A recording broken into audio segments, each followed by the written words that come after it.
ये फरमाइए कि एक ऐसे ख़ानदान से ताल्लुक़ रखते हैं जिन्होंने वतन अजीज़ के लिए बहुत कुर्बानियाँ दी हैं और उनके जज्बात जो हैं और उनकी जो खिदमात हैं आज भी कौम को याद हैं, तो आप क्या कहेंगे कि आज पाकिस्तान की अफवाज ने भारत को क्या पैगाम दिया है, फिर कश्मीरी अवाम की जो जद्दोजहद है उसका अब क्या नतीजा निकलने वाला है, और पाकिस्तान की जैसे कि DGI ने कहा कि अभी हमने सरप्राइज देना है, तो वो सरप्राइज क्या हो सकता है? जी, बिस्मिल्लाहिर्रहमानिर्रहीम। आपका शुक्रिया, आपने अच्छे अल्फाज कहे मेरे वाले साहब के लिए, मैं ममनून हूँ आपका। देखिए, पहली तो बात यह है कि सबसे पहले आलम इस्लाम और पाकिस्तान को मुबारक हो कि आज अल्हम्दुलिल्लाह आलम इस्लाम की वाहिद न्यूक्लियर पावर और सुपर पावर जो है उसने आज वो जवाब दिया है कि आज हिंदुस्तान के अवाम के सामने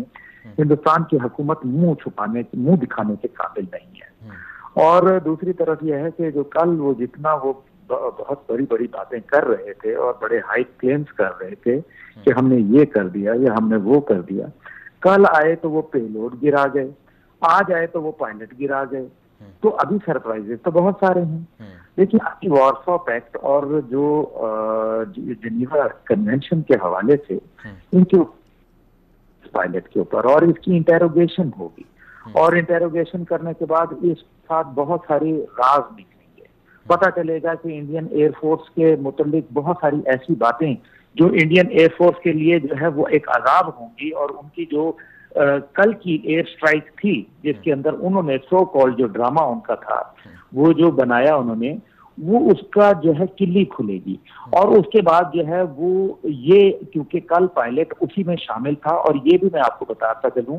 कि ये एक विंग कमांडर है। विंग कमांडर का मतलब ये एक कर्नल के बराबर है। पहले कुलभूषण जब हमने पकड़ा तो वो भी एक नेवी का कर्नल के बराबर कमांडर था, और हमने अब दूसरा उसका कर्नल पकड़ लिया। ये बहुत बड़ी अचीवमेंट है। दूसरी तरफ ये है कि पूरा मीडिया जो है वो पाकिस्तान का भी और इस टाइम पे दुनिया का वो दिखाता है कि भारत के जो है वो तैयारे को, 2 तैयारों को मार गिराया। उनकी वीडियोस जारी हो गई हैं। अभी नरेंद्र मोदी साहब को और उनकी हुकूमत को मुंह छुपाने की जगह नहीं मिल रही। अभी उनका क्या रिस्पॉन्स होगा? देखिए, 2 किस्म की बातें हैं। अगर उनकी हुकूमत जो है वो चाहे तो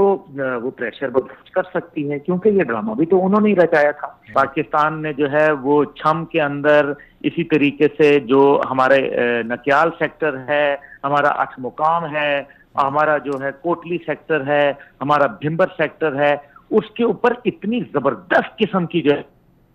वो बमबारी की है कि वो आज हिंदुस्तान का मीडिया बां करने के ऊपर मजबूर है, और ये सारी चीजें वीडियोस के ऊपर मौजूद हैं, नजर आ रही हैं। तो अल्हम्दुलिल्लाह पाकिस्तान अफवाज ने बड़ा जबरदस्त किस्म का, जिसको इंग्लिश में कहते हैं बिफिटिंग रिस्पॉन्स, वो दिया है अल्हम्दुलिल्लाह। और जो लोग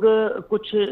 शक शुबा में मुब्तला थे कल, वो आज अल्हम्दुलिल्लाह पाकिस्तान अल्लाह अकबर के नारे मार रहे हैं, और अल्हम्दुलिल्लाह अफवाज पाकिस्तान के मुतलिक इतने सीने हमारे फूल गए हैं और फख्र के साथ हमारी गर्दनें तन गई हैं अल्हम्दुलिल्लाह, कि आज अफवाज पाकिस्तान ने बता दिया कि ये जो अगर मामलात आगे बढ़ेंगे, और ये भी मैं आपको बता दूं कि आज हमने दिफाई पाकिस्तान कौंसिल का सरबराही इजलास बुलाया था, और उसके अंदर मैंने बाकायदा कहा है कि अगर हिंदुस्तानी फौज ने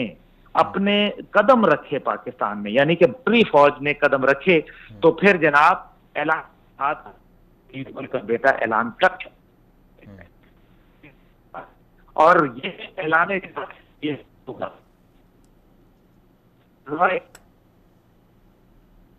तो हमें नवीद सुनाई गई है